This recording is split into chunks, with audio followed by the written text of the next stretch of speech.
The problem is you do see a lot of antisocial people succeed. Loneliness is as big a risk factor for ill health and death. We live inside our heads. You go cold turkey, you go into withdrawal. There is a lot of value in the stuff that we struggle with. Better Thinking. Conversations with experts exploring all things psychology. Welcome back to Better Thinking. My name's Nesh Nikolic, and my guest today is Dr. Ivan Raymond, who is a clinical psychologist and the director of Life Buoyancy Institute. Dr. Raymond works with government and non-government agencies and research institutions in the design and implementation of evidence-based wellbeing and behavioural interventions based on positive psychology. He works on the Resilient Futures program delivered by the South Australian Health and Medical Research Institute, a large-scale, skills-focused intervention designed to improve wellbeing and behaviour to young people in disadvantaged areas. Today's conversation introduces the concept of intentional practice, which helps individuals and communities navigate complexity by offering a common framework for thinking and planning. With the shared language, the community can be more mindful of what is important at every level when supporting young people in distress. Some of the concepts covered in today's interview are not new. However, what I think Dr. Raymond does so well is lay them in such a way that helps inform practice at an individual and group level to provide better long-term outcomes for young people. Ivan, a big thank you for coming onto the program today. Thank you, Nesh. It's delightful to be here.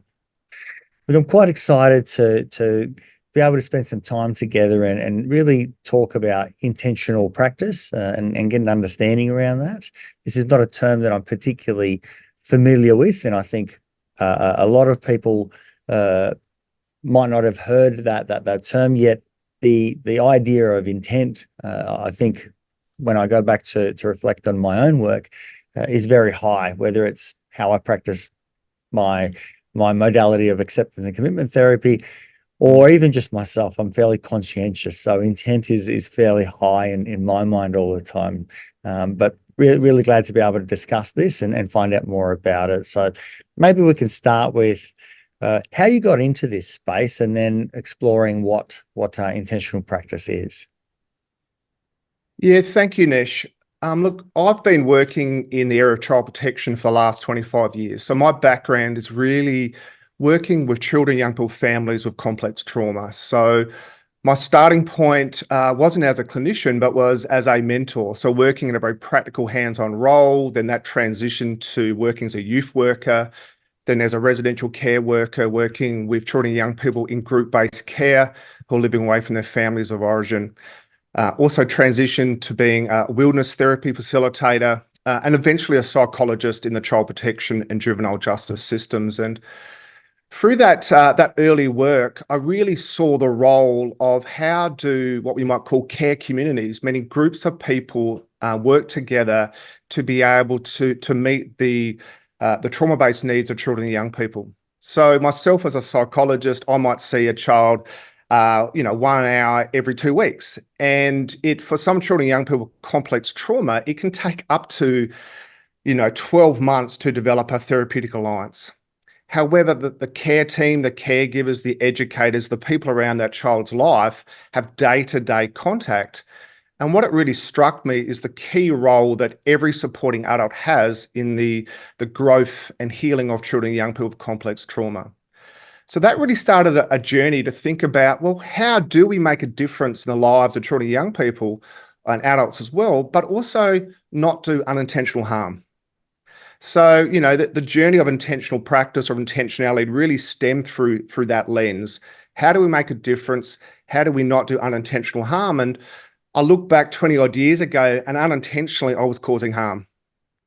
And really, the journey of thinking about how do we make a difference stem from that very practical level. And where I've already landed on through the intentional practice is that it doesn't matter if you're a foster carer, educator, caregiver, clinical psychologist, a caseworker, you can be intentional. So intentionality is a way of thinking and planning that we bring to our roles to help us design and implement really good care responses, clinical and non-clinical interventions. It's a lens. It's not replacing existing wisdom. It's about a lens that you bring to your role with the background intent of how can we make an impact? How can we reduce unintentional harm? So that was sort of the breeding ground for the initial ideas. Then a PhD sort of really activated some of the deeper thinking.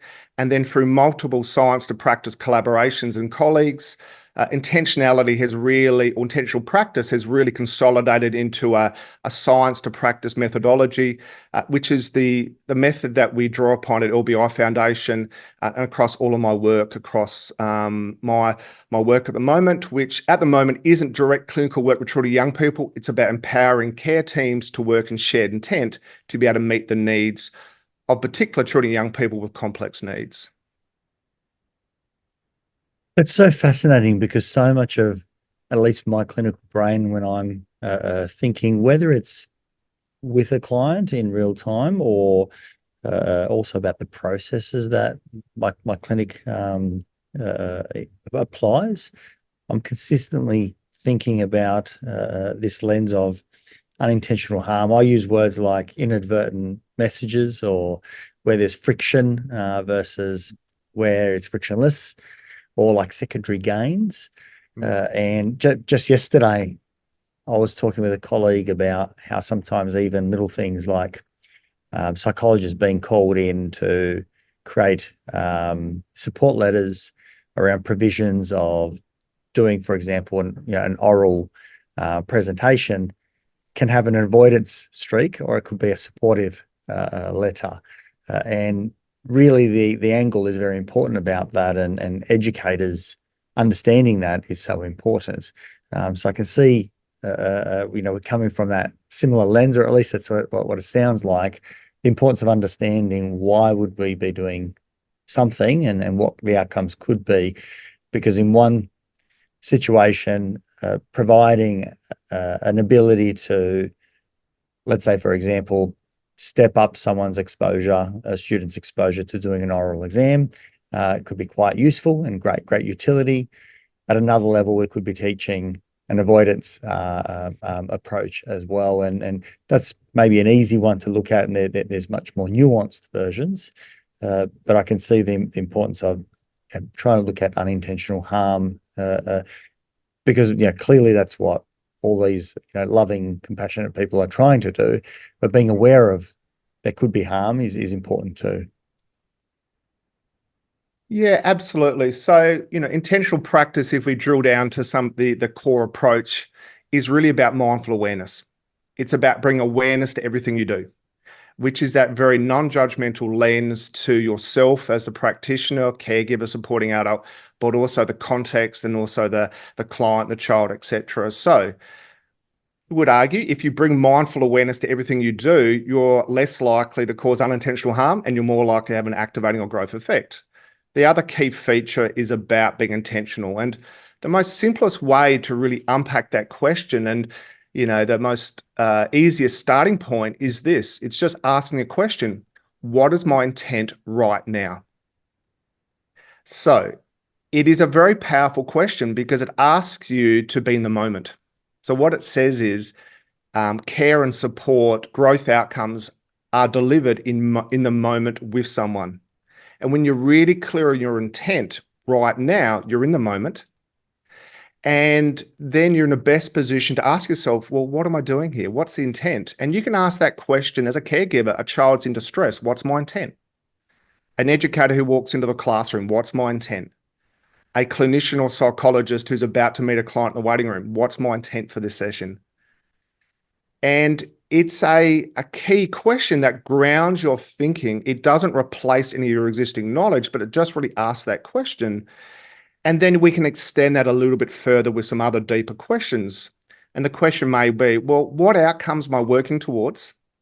How or by which method am I working towards those outcomes? So it really talks about bringing mindful awareness to the what and the how. What am I working towards? How am I going to action that? So again, those questions can be operationalized across every supporting adult relationship. And, as a clinician or a mental health practitioner, they're the foundation. I'd be coaching psychologists or youth workers or social workers to ask that question every client contact. What outcomes you're working towards, how you're going to operate to get to that point, and you bring all your existing knowledge into that. So it's not giving you new content, it's really channeling your thinking in how you're going to do your work in that moment. I can see great value in having some scaffolding in mind before an event begins as to what I'm trying to achieve in this interaction.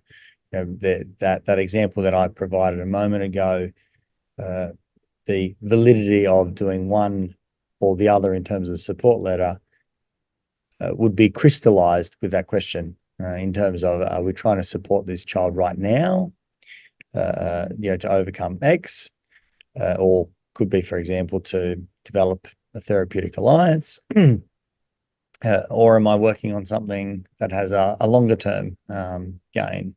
And both those are probably quite related themselves. But my approach, I think, is honed in once we ask that question. It's an absolutely fantastic question across the board. It could be even before someone begins to go for to shop. What am I shopping for, rather than, I'm just going to mindlessly go, oh, that looks nice, I might snack on that, and so on, versus having a strong intent. The practice of intent, I assume, thinking about it from a mindfulness perspective can be valuable in any setting on any moment. Yeah, absolutely. And the background that I come from is working with children and young people with complex needs, and we know that can often lead to lots of externalizing behaviors. And that can be extremely challenging for educators, for foster carers, for residential care workers, because they're having children really challenge them in quite demanding ways. And the foundation of everything that we stand for, or what I really encourage caregivers, etc., to stand for, is being aware and intentional. Because if you're fully mindfully aware, then you're in the position to be able to respond, not react to that situation with intent. And unfortunately, it's when we're under stress, we can very easily react from our emotional state, which means we're reacting from our needs from the moment. We aren't actually responding from an intent or a clear thought. So, across the work that we do, definitely coach caregivers to be intentional, but we might use the language of responding, not reacting, as a way to make it a bit more practical in that way. And I say that because from my experience, intentionality as a concept and idea is quite sticky. So, I come from a background of implementation science, which really talks about how do you translate best practice science into action? And a way to really think about that is, does this concept stick? Stickability.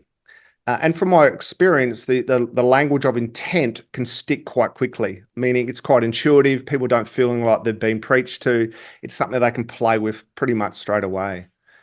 So the value, I believe, in intentionality is it's quite universal, it's common, it's not owned by a discipline, and it can stick quite quickly in action just through, very easy-based coaching and training across a diversity of supporting adult roles.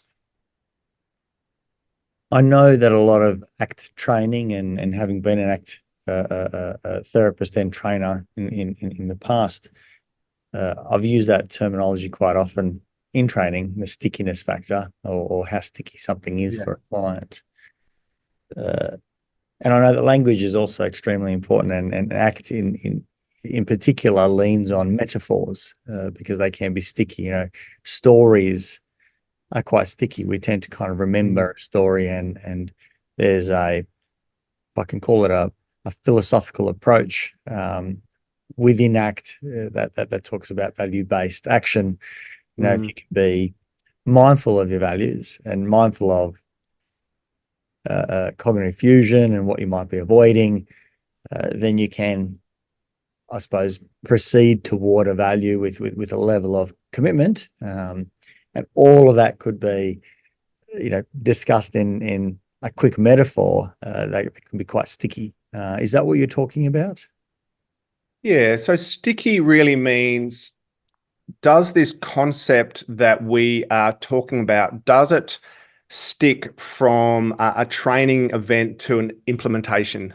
Meaning, if an educator, for example, is hearing the word intentional, will they hear that? Will they then be able to draw upon that into their practice? Meaning, will it stick in some level of into their existing knowledge systems? Can they use that fairly quickly? And from my experience, intentionality, the language of intent, intentionality, and through our work, we make it more practical for a program called the Impact Programs, which is sort of the next layer. But just at the public layer, intentionality can be a very easy concept to understand, and you can spend maybe an hour on someone doing some training around it, and they can walk away going, you know what, I can do something with that. I can think about my intent, and that can help me moving forward.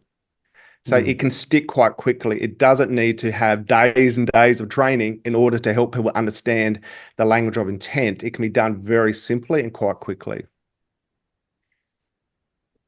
What are some of the elements that help with that integration, moving from the concept to usability and the fact that it might then be sticky and stay with the person, whether it's the psychologist, whether it's the caregiver, whether it's the client, and obviously them passing it on to, for example, a caregiver passing intent over to a young person who might be in distress. What are some of the elements that make interactions sticky, or at least the passing of concepts sticky? All right. So intentional practice, which is the science to practice model, which has been developed up, which is publicly available in research papers, does have some background models. And one of the model is called the Life Buoyancy model. And that model talks about how do you activate growth outcomes in the design and implementation of your care, support program, etc.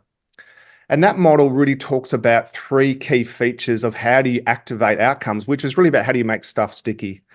And a key feature of that, it talks about when we're delivering an intervention or a response or coaching, it needs to validate. It needs to make a person or a program feel validated, meaning it's about building upon their existing wisdom. It's not about replacing it. So they need to feel validated. The second feature, it needs to activate curiosity. So curiosity is a driver of growth. But what's curiosity for one person might be different to another. Some people might become really curious about reading a book on intentionality. Another person might need to have an influencer on a YouTube video. So curiosity is contextualized to the audience. And the last feature that we really uphold in intention is the notion of coaching. Coaching is that side-by-side working with to really help people to understand the concept in a side-by-side together manner. So what I would argue is that how do we make stuff sticky? We would draw upon those principles, but they always need to be operationalized to context, meaning everyone experiences validation differently. Things make people curious to different things, not others. And the notion of coaching can look different across different relationships. So yeah, that's how I would be thinking about stickability through the lens of intentionality. As you're speaking, and maybe it's just my mind making connections, but it sounds very much around how some psychologists might practice in terms of validation is one of those primary I suppose factors that happen, particularly in the first session when you're first meeting with a client. You're being very curious, you're trying to understand, you're validating someone's experience, their feelings, and so hopefully someone feels heard, and through that they can be more vulnerable. Definitely, I think there's great value in activating curiosity. I'm a big fan of Stephen Hayes' work. Yeah, and if you've ever watched any of his videos, and look, there's a lot of ways that this can be done, but he really does play with clients' curiosity, where he can be quite vague in his language at times, to, I think, invite someone to kind of say, well, so what is it? What's that next piece? So he might pose a question like, I wonder what it would be like if that wasn't the case, and you could have a different, approach to this. And so it's very vague, but it kind of allows someone to go, well, what is the approach? And he doesn't provide the answer. He maintains the hook, so to speak, in terms of this open mind, this curiosity, and he kind of creates this hunger around it, which I think is fantastic. Something that I've modeled a lot of my therapy on. And I like the concept of coaching. It almost says to me the repetition, doing it together, supporting someone in doing it over and over, because stickiness, integrating takes time. It usually takes, practice. I like the word, practice as well. So beautiful, putting those three things together in that life buoyancy model is very, very, very much in line with what makes sense. Can you talk a little bit, maybe either beyond that and integrate into the impact program? You mentioned that I'm not sure if that's the correct segue, about how integrating this, moves into the impact program. That's a course, I believe, or is that also an approach? Maybe you can talk me through that. Yeah. So intentional practice, which is the concept we've talked about so far, is really all public-based knowledge. So anyone can play with the idea of intentionality. There's no intellectual property around this. You play with it as you see fit. Obviously, intentionality as an idea is really powerful, but it also needs to be integrated with other content in order to make it more practical for usability. So the impact program is a program developed by myself, and it's the foundation of the work that we do, which is it stands for an intentional model and practice approach for clients to thrive. So what it really does, it integrates intentionality. It really integrates best practice trauma science and wellbeing and positive psychology science together, and really creates a competency-based program which is designed to be embedded across systems.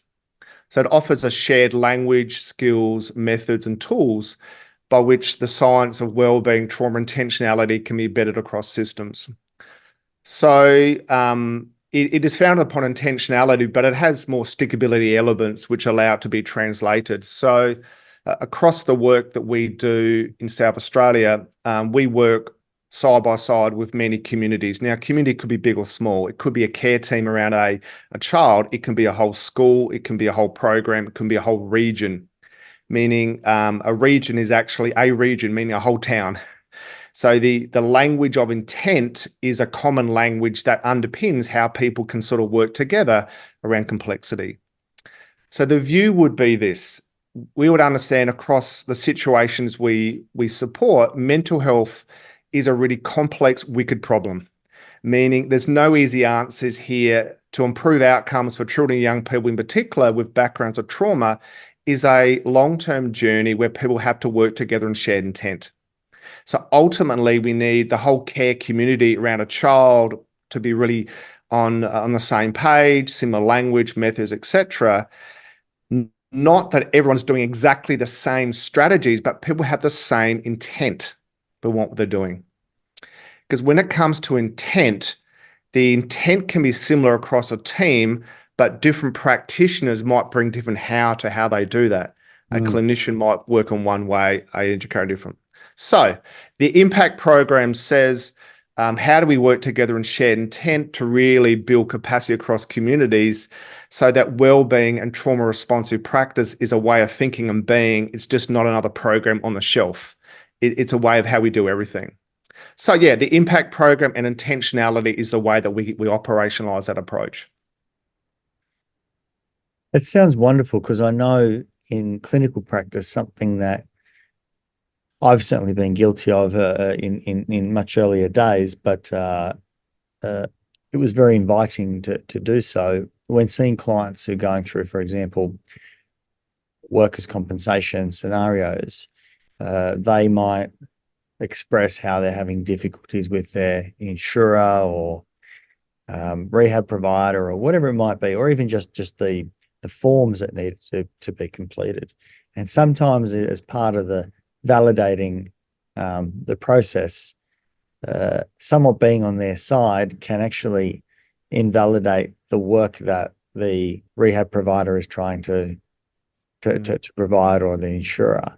And so it creates actually tension in the support versus being able to possibly explain what that intent is. And although there are some hiccups that go along because it's a complex scenario, which I think would be more than helpful, and the research definitely demonstrates that we should be in line with that. As a young practitioner, there were times where it's almost like advocating or being on the side of the client, but it's not helpful for them. It's not helpful for them to say that the person who's providing me with the support is actually going up against me, and it's only my psychologist that gets me. It's a nice little ego stroke for the psych, but it's certainly not helpful from therapeutic outcomes, at least the literature that I've read. So I can see the importance of a community, for example, or a region, or even a small support a group around a young person, all having the same intent and that long-term consistent approach. It doesn't have to be the exact same strategies, but if we're all thinking in the same direction, the likelihood of that unintentional harm reduces. Yeah, absolutely. And the language of shared intent is really quite dominant language in the work that we do, and it's quite practical, because our aim is to develop a shared intent with our client. So in your clinical-based role, your aim is to develop a therapeutic alliance or a shared intent. One way to develop a shared intent is for you to communicate your intent. Because when you communicate your intent to a client or person you're supporting, what does that do? They know where you're coming from, and safety and trust is more likely to be developed if you're acting consistently with your intent. So a part of some of the coaching-based work that we really do is to get supporting adults, teachers, caregivers, foster carers, clinicians to share their intent and then co-design it with the client, with the ability to be able to, co-construct that. But the next layer is, if you're involved in a multidisciplinary team, can you bring some language of intent into the conversation? Meaning, in a team, you as a psychologist having a multidisciplinary meeting, you might go, my intent is blah. And you invite other people to share their intent. Because when people share their intent, suddenly some of the issues around, well, why are people doing this, can sometimes get disentangled. I'm not saying that's always going to happen, but definitely from our work that we really coach multidisciplinary teams. This is really around complexity around child protection for practitioners, educators, youth workers, foster carers to share their intent. And then it creates a starting point to develop a shared intent. It can be quite simple, yeah. Yeah, I can see the great importance, because there doesn't always have to be directly the same shared intent. We can have different versions. I'm sure administrators have got a very different intent about what they're trying to achieve versus someone who might be on the ground. But then from there, by understanding each other's roles and what each other's intent is, a new shared intent could be developed where we can kind of collaborate better together for the outcome of the young person. So we might actually have completely different roles and what we're trying to achieve, but the shared one might be. But ultimately, the umbrella one on top of that is to, for example, look after the young person. And so it helps us be considerate of the shared umbrella, the shared intent, and assist each other, and obviously, ultimately, the young person. Yeah, absolutely. And across, some of the settings that we support, especially children and young people with complex trauma, we know that trauma is the absence of safety and trust. And children and young people, given they've got histories of abuse, etc., that sits very deep in their psyche. So when we're working around a care team or care community approach, we really want everyone in that community to have a shared intent around growing feelings of safety and trust, growing healthy ways of self-expression. So there'll always be some areas of intent which will be universal, because we want every care community member, caregiver, educator, practitioner to bring a growth intent, which is an intent around the child's growth, around safety, trust, positive self-expression. How a foster carer would do that might look different to how a clinician does it, but there's a shared intent around the growth, and that is the anchor point by which care communities come together. So there will be some intents which are evidence-based, based upon best practice thinking. And for example, for trauma, the starting point is safety and trust as the foundational intent that we're never going to let go of for a child or young person.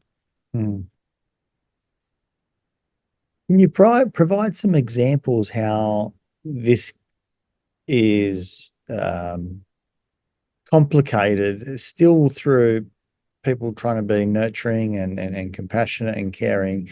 But where do the adults, loved ones, carers, educators, and the like, psychologists, where do we sometimes get entangled in this process? Because this is about the untangling of it. If we shift our focus a little bit, how do we get into these scenarios where unintentional harm is starting to potentially be introduced? How do we know that's occurring? Look, unintentional harm can occur in any moment, any interaction. So intentional practice invites you to consider the moment. It's about the moment of care and support. So unintentional harm could be as simple as a child expresses a feeling and there's an invalidating response to that point. And that invalidating response actually mimics a previous abusive interaction. So unintentional harm can happen any point, any time, based upon a caregiver team not necessarily being highly aware of what's happening for that child in that moment of time. So I would say that harm is caused when we're not bringing enough awareness to what's happening with that child at that point in time. We're not able to hold on to that. And sometimes we also need to have training which helps us understand the reasons why of behavior to allow there to be a deeper understanding of the why. So unintentional harm, is something which can happen any moment, any time. And we have to expect that, because the reality is children, young people with complexity, or any client with complexity, is going to have so many triggers in their background, and we are going to unintentionally trigger them off without even knowing it. But when it happens, we have to obviously work to reground them. So I guess my response to you would be, harm is always about the moment. About the moment of care, and how do we really make the moment an activating or a growth experience, not a suppressing or unintentionally harmful experience. I mean, in many ways, unintentional harm is unavoidable, but if the intent is around that safety and trust, repair can be made, where someone can be curious with the young person, try and understand their point of view, and mend that bridge, so to speak, so that that understanding, the foundation of trust and the foundation of safety can still be intact. It can be rocked, it can be shaken at times. We don't want to be removed though. So there's going to be moments where we can be, for lack of a better word, I'll say clumsy. But in actual fact, sometimes it just happens even with great intent. Even if we ask ourselves, what is my intent right now, it can still happen, because this is a two-way experience, and the young person could feel something, even if the intent is true, or one of safety and trust. That we can still go out and find ourselves in that scenario, and so it's that repair is still important. Yeah, absolutely. And intentional practice really acknowledges that suppressing or unintentional harmful experiences may occur, and we're trying to reduce them and increase the activating properties. We do that by being mindfully aware. We do that by really trying to contextualize our support and care to the individual, not just relying upon generic-based strategies, and drawing upon those activating features. And, from my experience, when you do provide people coaching, training, etc. on this, they can be more intentional, they can be more aware, and they will self-correct. Because we want people and systems to self-correct, not just to go, well, that was my strategy. I was told to do that. That didn't work. What I'm going to do now? It's going, that didn't quite have the outcome. Let me think about what was happening here for that person. What's my intent now? How I'm going to do it? So intentional practice is really about empowering people to teach them how to fish, not giving them the fish. In other words, it's a metacognitive process to empower you to think in a certain way to help you personalize, contextualize your support, care, and interventions in a way that you self-correct and self-learn, as opposed to just being given a strategy off the shelf and say, now do it. So my role as a psychologist when I'm working with care teams in care communities is to teach care community members how to fish, how to problem solve, how to think intentionally. So when I'm not there at 5 o'clock at night and their client or child's kicking off, they can develop their own strategy as opposed to relying upon the off-the-shelf strategy that I've given them. So I would see that psychologists within these complex situations are actually capacity builders. They need to teach people how to think and be in terms of solving their own problems, as opposed to just giving people the fish, because sometimes that can create dependency. And I've heard there's lots of times where a caregiver goes, oh, the psychologist told me to do this. Well, that didn't work. What am I going to do now? I'll just go back to what I'm doing. And what they do, they don't self-correct or self-learn or develop their own strategies because they haven't been given the process of thinking. Very much how I suppose a chain analysis in a DBT program assists to help clients understand how do they get to the situation that occurred. So trying to break it down step by step, which is just providing insights, kind of being curious, being observational, seeing at what point they, were maybe pushed around by their feelings or pushed around by their thoughts or went back to an old strategy that they had used before that was easily in reach, or what they potentially didn't have available and accessible to them at the time that maybe the next time around they could have. That capacity building is very important. I can see this is why that coaching part is so important, because you need to kind of go through that over and over. There's a skills-based component to that DBT, which is repeated over and over and over again to build capacity. Because, for example, dysregulation is not an easy thing to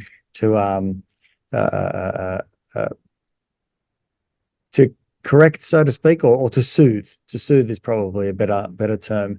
Once someone's dysregulated, how they find ways to self-regulate is difficult, particularly if you have that trauma history, where might have a more heightened experience of that. Yeah, and the way I think about that from what you've just said, Nesh, is that many children and young people with unresolved complex trauma are at higher risk of obviously personality disorders and borderline personality. And the way I really think about that is that we need to empower children and young people to learn those self-regulation skills to be able to regulate themselves, ground themselves, be able to connect to their feelings and needs, and be able to be intentional in their actions. But that growth is achieved through co-regulation. So many children and young people didn't have the attachment figures early on in life to co-regulate with them so they can learn self-regulation. So intentionality, at its starting roots really was driven upon attachment-based therapies, which was being able to respond in the moment with a child who's dysregulated and to be able to co-regulate with them in a really intentional way. Because that does require the caregiver to be able to meet the child at their starting point, to be able to validate their needs, to support positive expression in the context of the child potentially yelling at the caregiver or being very aggressive. So intentionality can be operationalized into the moment, and it can operationalize those very attachment-based therapies, which is about co-regulating, validating, coaching, being curious in the moment with children and young people. So that's why, intentional practice, we talk about it's a language approach and set of methods from the system to the moment, meaning you can operationalize it across a whole of community. So, for example, in our work, we talk about, what is the wellbeing strategy for a whole of school approach to wellbeing?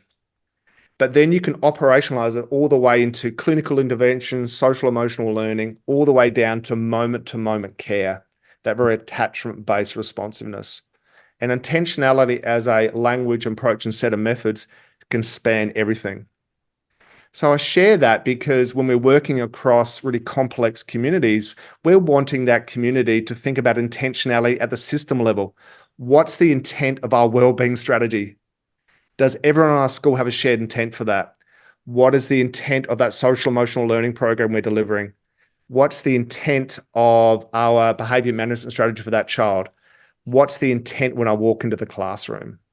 So the language of intent can span everything, and we really invite communities to bring intentionality to all layers, which creates a common language across an organization to really think about everything they're doing. So it has an organizational perspective too. So I thought that's really important to share, because intentionality isn't just about the clinical moment to moment. It can be really big picture. And if you want to get organizational change, you do need an organizational language that can bring everyone together around a shared intent and make it from the system to the moment. And I can see how important that is, particularly for young people who have had the absence of safety and trust in their upbringing. Like developmental psychology will point to, if we don't provide an opportunity for, let's say, language acquisition in very certain times, if we don't provide those things, it's very hard to catch up. And I think the case is often children never catch up in certain milestones if they're not provided at those given times. And so the absence of safety and trust, if I think about my own children, when they hurt themselves, they come to mummy or daddy and for that safety, even though mummy and daddy can't achieve anything. But we're giving them a cuddle, which tells them that they are safe, and it's a time of trust, because if we say, "Oh, look, I'm too busy," then we invalidate or we tell them a different story. So the fact that they can just have a cuddle is really, really important. That there's a safety net, there's people there. And I heard someone, I can never remember where I read this or heard this, but I've taken it away, and I'm not sure if it's attachment theory. But someone said the role of the adult to the child is to help them package their emotions when they're little, which is that co-regulation that you talk about, because a little person doesn't know how to do that yet. And so we do that for them until they figure that out. And that kind of speaks that trust and safety. And I think the beauty in what you're talking about is from an organizational point of view, understanding a young person and saying, what's the intent across all of those levels? Whether it's the caregivers, or whether it's the school, whether it's the actual individual teachers, or the wonderful school programs that are also run in terms of their human resources and like. For all of those to have that same understanding, that same language, they can cooperate, and therefore they can meet those needs of safety and trust, for example, or many other things. It could be the intent around guidance or supporting with gentle boundaries, or so on and so forth, so that we can ongoingly assist the child through many, many, many learning opportunities.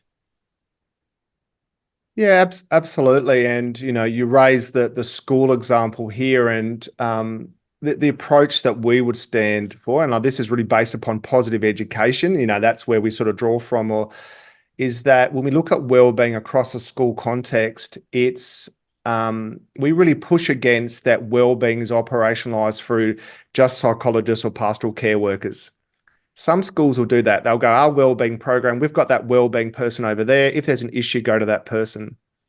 We would argue there needs to be a wellbeing responsive school community, meaning there's a shared intent across the school community that everyone is responsible for wellbeing. You have the clinicians and the pastoral care workers who might do some of the higher stuff, but they do that in shared intent with teachers. Because ultimately, teachers are at the front line of being able to meet the child's needs for validation or care, etc. And if those needs aren't met, then you're not providing a wellbeing responsive community. So we do push against, I would say, psychologists working in isolation or in compartmentalized ways across complex systems. We really see the role of clinicians or practitioners working in shared intent within a broader wellbeing framework of strategy and being a part of the team, not in isolation. Unfortunately, there is a bit of an approach, and funders do this as well. They go, well, we've got issues of mental health in schools. Let's just throw more people at it. Ultimately, people and programs aren't always going to address the complexity. It's around the whole community can work together in shared intent, where those key resources do the high level stuff, but in integration, not compartmentalization. Look, I don't think there's anything truer than that. The idea of the whole system, the community being educated is number one. I'm not saying that psychologists aren't wonderful, but if we're going to be practical, if we're going to be scientific, if we're going to be evidence-based, 50 minutes with a psychologist just ain't going to cut it. And it also sends the wrong message in many ways, which is there's something wrong with the child. And I think the more time the psychologist can have with parents, for example, the better, to support them, because parents are with them all the time. The more time that parents can work with the school, the better, because guess what? The school spends so much time with them. The more time that parents and schools and friends of the child are all communicating, we start seeing a bonding in the community, which is going to be a much safer space. That most of the time, in actual fact, I think our children are going to be seeking support from their friends more than they are the adults, but occasionally the adults need to be there. But we see brilliant teachers doing this all the time, where they will tell children, this is not a moment I'm going to intervene in. Why don't you try this? Or, what have you tried so far? Where they will step back rather than dependency around adults, because adults can't be dependent all the time and available all the time, and it doesn't nurture skill building. Other times where a teacher will step in and say, yeah, this has met that threshold. I'll come in and I'll do some curious investigating and we'll soothe this and go off. And so there's modeling going on. And then that can be relayed to parents and so on. The community, I think, is that whole system approach is so much superior than saying psychologists, throw more psychologists at it. That I don't think that's the solution. I think there's unintentional harm potentially done in that as well. In certain cases, there's a systemic question to be at least asked. Look, absolutely, and we're singing from the same hymn sheet here in terms of this. But look, it is fair to say that there's much more high levels of complexity across school systems in particular. And, we have a lot of interface across school systems, and all educators, leaders would say we are flooded with complexity. And our approach is to say we have to create a holding environment where we all work together in shared intent, have a shared language to be able to work together in this. And what the research would say is that people can hold on to lots more complexity and challenges if they're working in collaboration and they aren't alone in that. So if you're an educator and you know that you're working as a part of a team, everyone's got your back, you have a shared intent, you can sit in much higher levels of complexity and be able to respond and not react to situations, and you're able to get through that much easier. Systems which there's isolation, there's a lack of collaboration, there's people not working as shared intent. When there's complexity, people feel overwhelmed, very high risk of burnout. So from the experience that I have across different systems, how do we really work to reduce burnout across systems? The research would point to collaboration, working together as a part of teams and not being isolated. And definitely school communities or systems which can operationalize that really well can sit with complexity and actually do meaningful work at a higher level for longer. So I think that's really the key message here. Having a shared intent isn't just good for outcomes. It can actually be good for the people who are doing that work because they're less alone in the issue, the challenge. It's so vital when we think about communities, and as you mentioned, they can be a little community, it can be a large community, it can be a whole region, but not doing it alone. And I think that makes it sticky as well. The adults' acquisition to that learning and repetition becomes more and more sticky. We can have that shared language. Is that language that we've referenced numerous times now? Is that something that the community develops as overarching language? Like, for example, I think my school, my children's school, oh gosh, I should probably know this better, but one of their kind of three key tenets is respect. And so being a respectful learner, for example. This is plastered all over the school. It's said numerous times in assemblies. It's something that's integrated in many conversations. There are prizes that are given to the different years and so on if they've been respectful during an event or something like that. So there's this kind of repetition, and it's not just coming from the principal. You hear this across the board. The material that we receive as parents, that's clearly something that the school has developed, because that's not unique. Sorry, that's unique to that school with its other three tenets. But somehow they've decided upon that, and I'm assuming any staff member that comes in and any parent like myself, as I walk in, I'm somewhat welcomed into that community to take on those tenets and invited to do so. So is there a mechanism in the way that language is considered? Is it done trying to integrate the actual intent into that language? Meaning, what are we trying to stand for? Is it individualized to a child? And I know I'm now talking, I've gone from a school, which is 600 children. Yeah. There might be a small care team. How is that language set up? All right. So what you've just shared there, I would see as the foundational values of that school. So they're sort of the values. Intentionality would be operationalized as operationalizing. Okay. Yeah, would be what outcomes are we working as a school community? What is our how methods? So it's the what and the how. So yes. What are the outcomes? So what are the outcomes we want for all of our students? We want them to be lifelong learners. We want them to be resilient.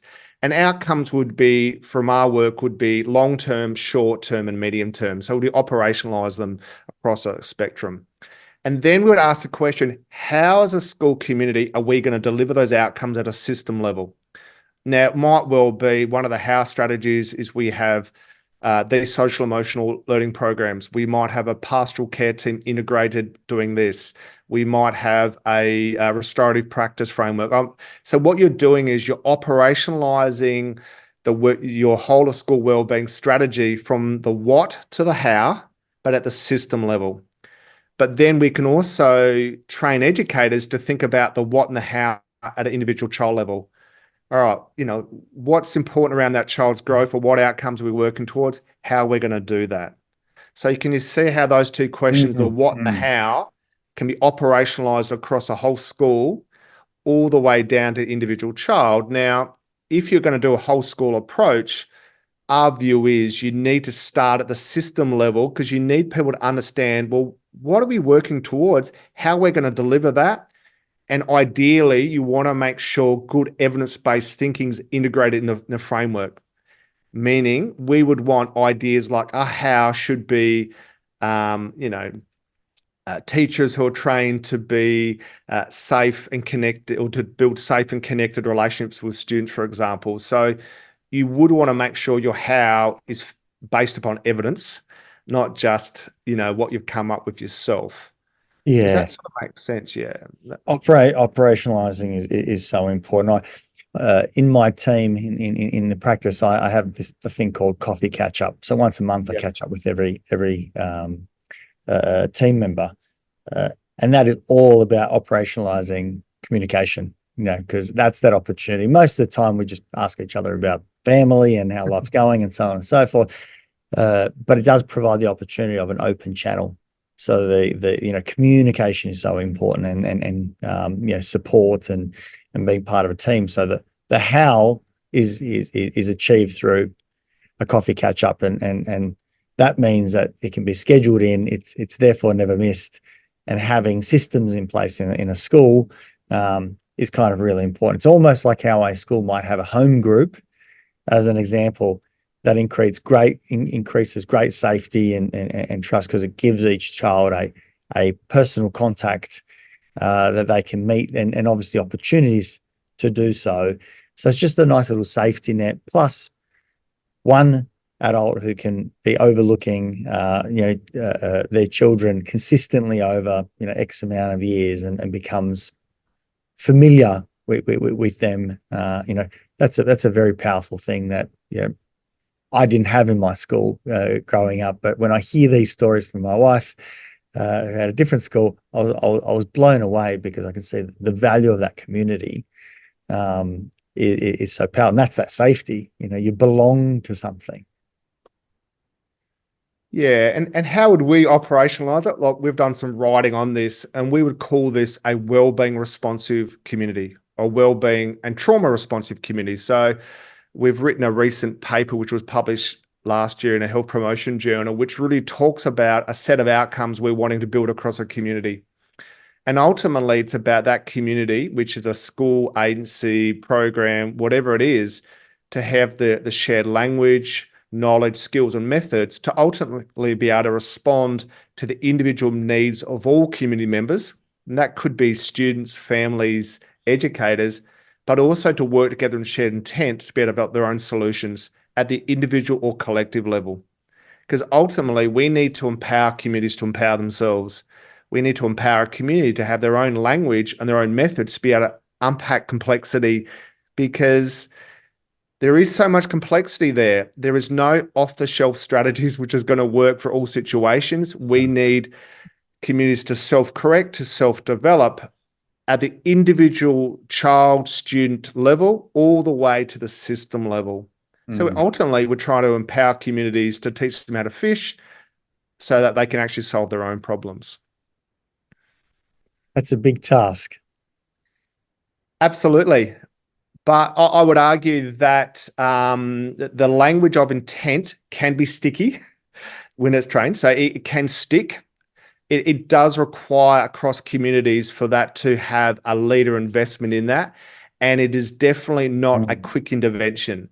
So when we support a school, and, a really large school, it might take 3 years for them to go from a sort of, they're doing great work, but it's not well integrated. It's a little bit patchy, to a really integrated approach where they're able to do it far more consistently. It might take 3 years. So it's not a quick journey, but it's a journey of sustainability when it's done that way. Really, the importance of having a champion, the importance of having a leader that can express these ideas and create an environment where others can as well, so that it's done as a collaboration. Good leadership is will invite and involve the others who Matt, that makes it sticky, obviously, and it's validating to have your voice heard, and be part of the solution, because it requires every individual as well. I can see why it can take so long. It becomes a culture. becomes a way of thinking, a way of working together. Yeah, we would define it as a way of thinking and being. It's how, so trauma or wellbeing responsive practice is a way of thinking and being. So it's a set of metacognitive skills which is embedded in culture. You know, if there's an issue with a child, we're always thinking about what's under the surface, what is our intent. So there's key ways of thinking and being which are operationalized in the community. So when complexity arises, people have got the thinking skills to better unpack the complexity and to work forward together. It does take a long time. And as you said, it does take what we would call discerning leaders, you know, leaders who aren't looking for quick fix, off the shelf solutions, who want to do band-aids. You need to be able to do this work. You need to have a community leader, could be a school leader, could be agency, it could be a regional leader who actually wants to hold on to the bigger picture and to be able to look at it as a whole. Because if you can't hold on to the bigger picture, this sort of work's not going to get traction because it doesn't feed into the where's the problem, let's plug and play a solution. It's a systemic based response or way of thinking. And it takes time because it requires a change of thinking, and human beings like to hold on to the old. It's always easier to default to that, and there's nothing wrong with that either, because the lovely thing is once a program like this is integrated, it tends to be sticky itself, so it's held on to, and we continue to repeat the same thing. So that's got value. And is that what you mean by part of the impact program, that leaders or communities can come together and say we want to work or go through the impact program and learn and then obviously problem solve throughout an extended period of time about how to bring in intent into their community, their needs? Yeah, look, great point. I'll just to summarize the key features. Intentionality is a public-based process. A lot of the ideas I've talked about today, play with as you like. The impact program does make some intentional practice concepts more sticky, and it integrates trauma and wellbeing sites. And that is that's the capacity building program, which is developed or implemented in a co-designed manner with a school community or an agency or program or care team in a contextualized way through a very clear intentional strategy. So the work that we do is the impact program as the way to operationalize it, to make it practical.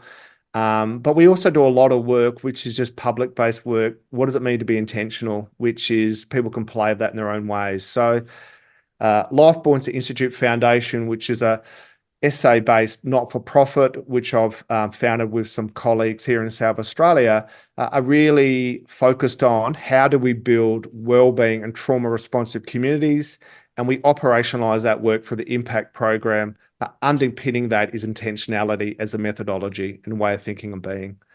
From our experience, we are in the business of trying to do complexity well. It is challenging. It is a really difficult space that we're in, but we do believe language that unites people, it doesn't divide people, can be super useful. And intentionality is a language from our experience which allows people to come together and share intent.